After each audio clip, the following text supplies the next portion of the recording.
Bom, continuando aqui com mais questões sobre análise de algoritmos, vamos continuar aqui a fazer as questões, né? Bom, a gente tem o seguinte, ele está dizendo que primeiramente vamos determinar qual fórmula a gente utiliza, se vai ser essa ou essa. Ele está dizendo que toda vez que ocorre uma chamada recursiva, o problema é diminuir em n menos n sobre 2. O que é que isso quer dizer? Vamos dizer que n é 8. Então vai subtrair com 4. Depois o n já vai ser 4 e vai subtrair com 2, depois vai subtrair com 1. Sabe o que é que isso quer dizer? É que está ocorrendo suscetíveis divisões por 2. Logo, a fórmula que se encaixa aqui é justamente esta. A partir dela, vamos formular qual é a quantidade de chamadas recursivas que ocorrem aqui, ou seja, qual é o valor do meu A? É 2. E a cada chamada recursiva, o meu problema ele fica com qual tamanho? Dividido por 2, né? Então, seria n sobre 2. E o custo da função sem ser a recursiva, bom, além da recursividade, ele não tem mais nenhuma função interativa ou nada do tipo. Então, seria da ordem de O de 1. E aqui eu vou representar apenas por uma constante. E o custo na recursão,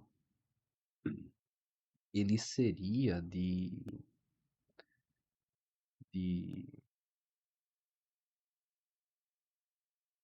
ele seria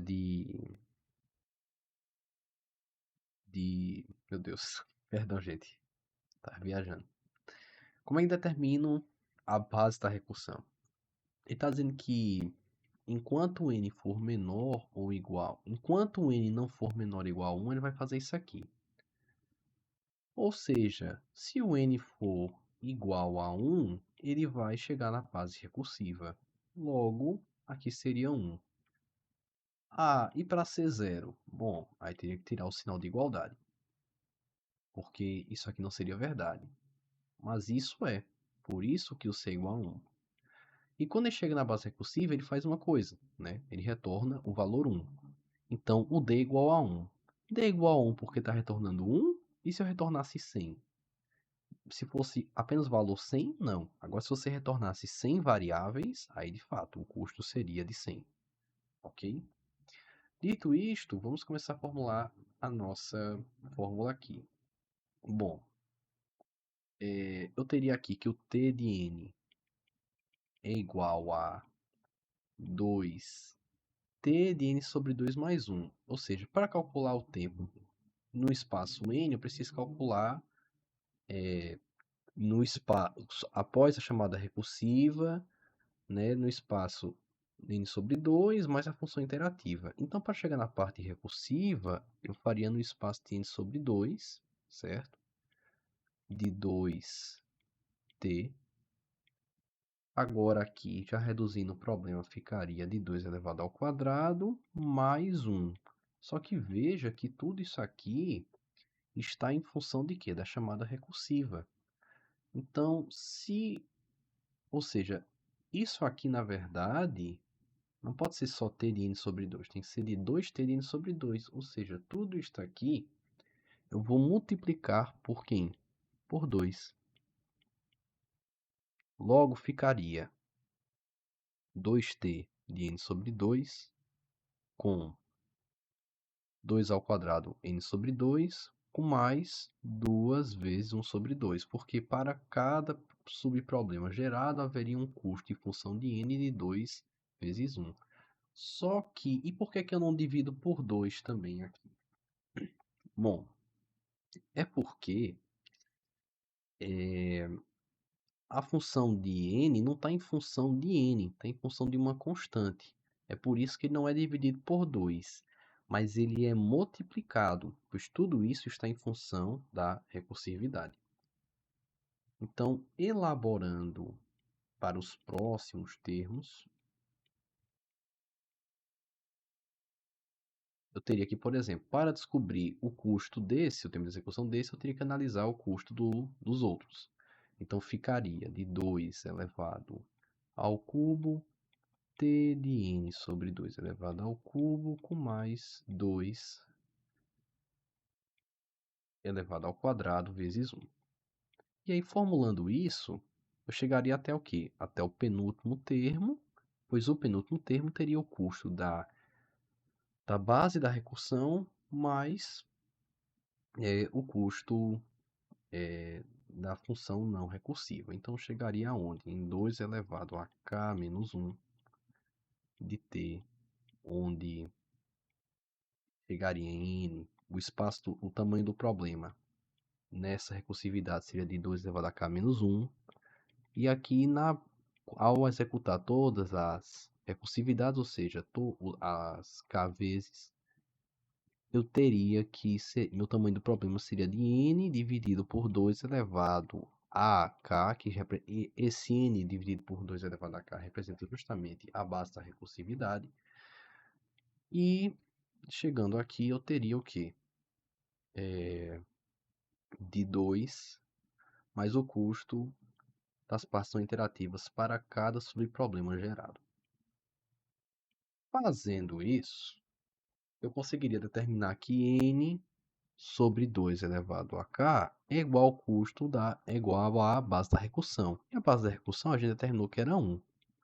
Aplicando a propriedade aplicando a propriedade logarítmica, eu chegaria na conclusão que n é igual a 2 elevado a k, então logo k é igual ao log na base 2 de quem? De n. Fazendo isso, eu poderia calcular o tempo de execução baseado no custo da base da recursão, mais a soma de toda a parte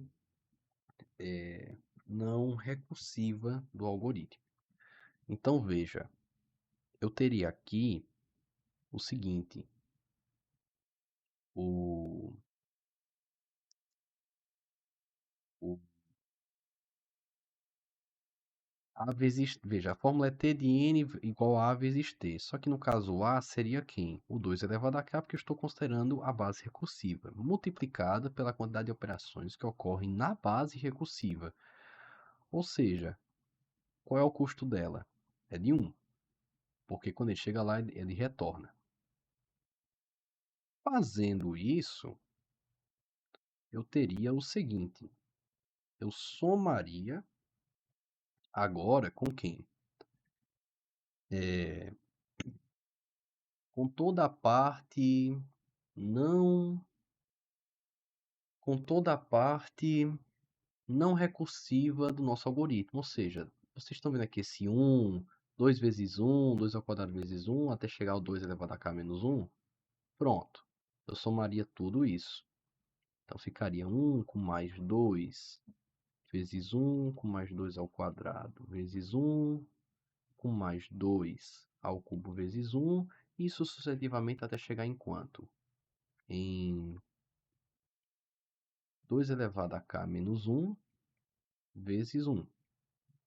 Se você perceber, isso aqui se trata de quê? De uma progressão geométrica. Por quê? Porque são consecutivas multiplicações por 2.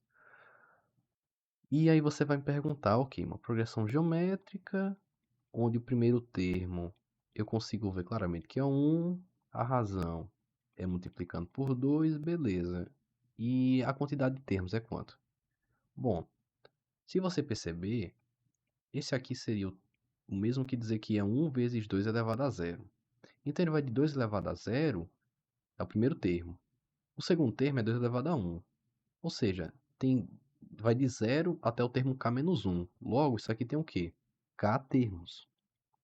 Aplicando a fórmula da soma de uma progressão geométrica, cuja qual é esta daqui, o primeiro termo multiplicado pela razão elevado à quantidade de termos, menos 1, e tudo isso sobre a razão menos 1. Aplicando esta fórmula, eu teria o seguinte, que a soma de tudo isso seria igual a 1 multiplicado por 2 multiplicado pela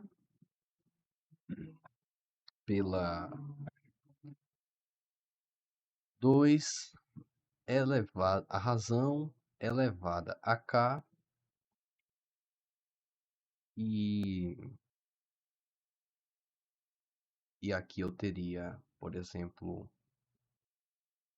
o menos um e tudo isso dividido por Q menos um, que é justamente quem? 2 menos um, 2 menos um é um. Dito isto, se você resolver tudo isso aqui, né?